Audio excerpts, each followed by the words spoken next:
एज्युकेशनच्या वतीने आज या ठिकाणी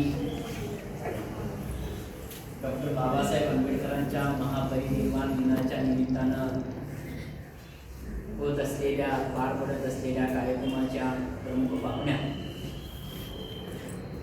आमच्या सहकारी प्राध्यापिका दीपाली थोरात मॅम,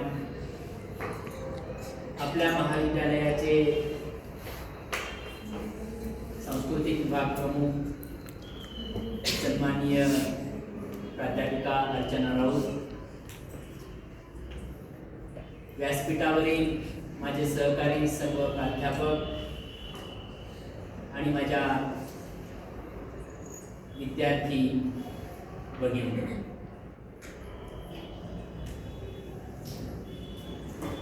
महामानव भारतरत्न डॉक्टर बाबासाहेब आंबेडकरांनी जे काही कार्य केलेले, जन्मापासून मृत्यूपर्यंत ज्या पद्धतीने त्यांनी त्यांचं स्वतःचं आचरणात आपण स्वतः अगोदर आणलं आणि नंतर इतरांना देण्याचा प्रयत्न केला आणि सर्वसामान्य वंचित दीनदलितांचा प्रश्न त्या ठिकाणी ठामपणे मांडणारा हे व्यक्तिमत्व, ज्यांनी समाजाला शिका, संघटित व्हा आणि संघर्ष करा, अगोदर शिक्षण घेतलं पाहिजे, सर्वांची एकजूट झाली पाहिजे आणि त्यानंतरच त्या ठिकाणी संघर्षाला धार येईल आणि आपल्या प्रश्नांचं उत्तर जर शोधायचं असेल तर याच पद्धतीने शोधलं पाहिजे, हा संदेश आपणाला दिलेला आहे.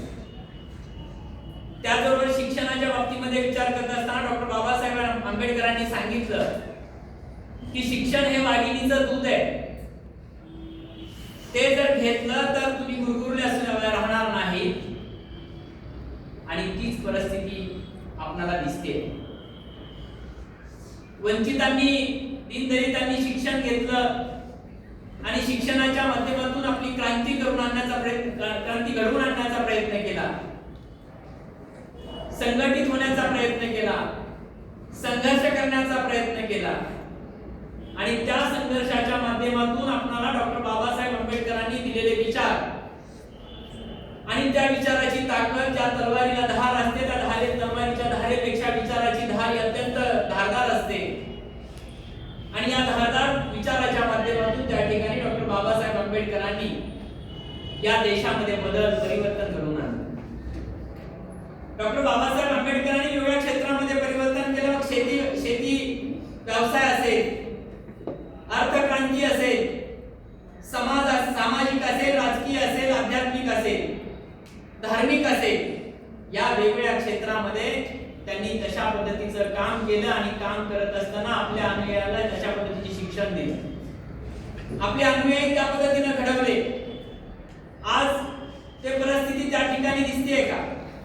आज समाजामध्ये चित्र कुणाला दिसतंय? जाती जातीमध्ये, धर्माधर्मामध्ये कुठंतरी तेढ निर्माण करण्याचं काम त्या ठिकाणी केलं जातं आणि स्वार्थापोटी राजकीय पोळी भाजण्यासाठी त्या ठिकाणी काम केलं जातं. परंतु तशा पद्धतीचं काम डॉक्टर बाबासाहेब आंबेडकरांना अपेक्षित नव्हतं. डॉक्टर बाबासाहेब आंबेडकरांना हेच अपेक्षित होतं की कासार सरांनी ज्या पद्धतीने सांगितलं की आपल्या दरवाजावर काय लिहिलं पाहिजे, काय लिहिलं पाहिजे सांगितलं. तुम्ही ऐकलं? कुणी ऐकलं? ऐकलं का तुम्ही? काय सांगितलं होतं कासार सरांनी मगाशी त्यांच्या भाषणामधून? काय लिहायला सांगितलं होतं दरवाजावर? उठा, ऐकून सांगा. कोणाला कोण सांगतंय? कुणी ऐकलंय? सांगा उदाहरण.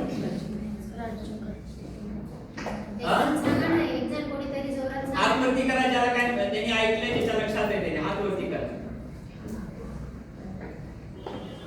सांगा.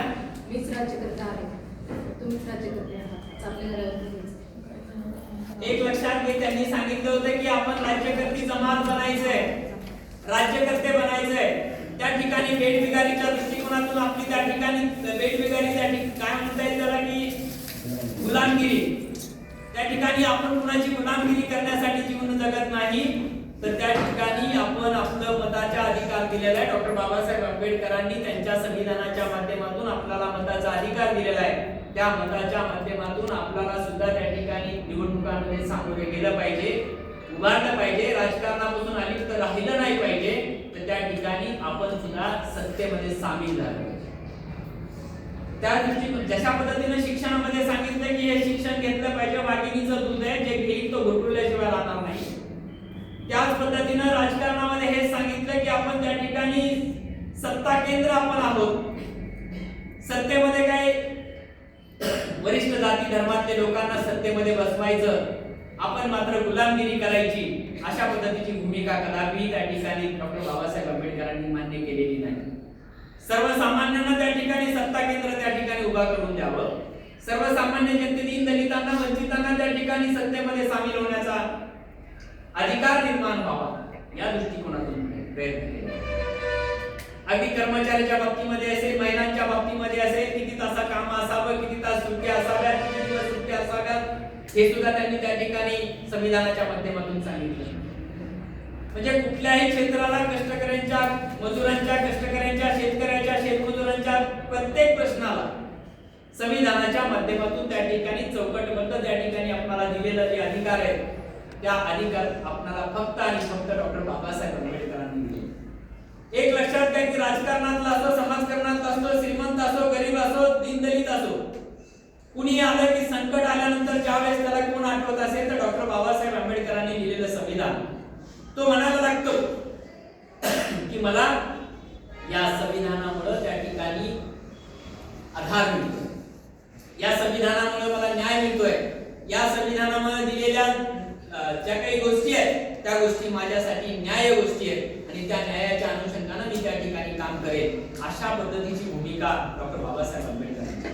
म्हणून डॉक्टर बाबासाहेब आंबेडकरांची महापरिवार दिनानिमित्त त्यांचं जे काही कार्य केलेले त्या कार्याला स्मरण करायचं आणि त्या कार्याला स्मरण करून त्यांचे विचार तेवत ठेवण्याचं काम आपल्या सर्वांच्या वतीनं त्या ठिकाणी झालं पाहिजे. देशातला तरुण असेल, देशातली महिला असेल, देशातला कोणताही नागरिक असेल, शेतकरी असेल, शेतमजूर असेल, शेतकरी कष्टकरी असेल, त्या सर्वांनी डॉक्टर बाबासाहेब आंबेडकरांचे विचार त्या त्या क्षेत्राच्या अनुषंगाने विचारात घेतले पाहिजेत, अंगीकारले पाहिजेत आणि त्या दृष्टिकोनातून आपली वाटचाल केली पाहिजे. हीच भूमिका सर्वांची असावी अशी मी अपेक्षा व्यक्त करतो आणि पुनश्च एकदा डॉक्टर बाबासाहेब आंबेडकरांना विनम्र अभिवादन करतो. या ठिकाणी थांबतो. जय हिंद, जय महाराष्ट्र, जय भारत.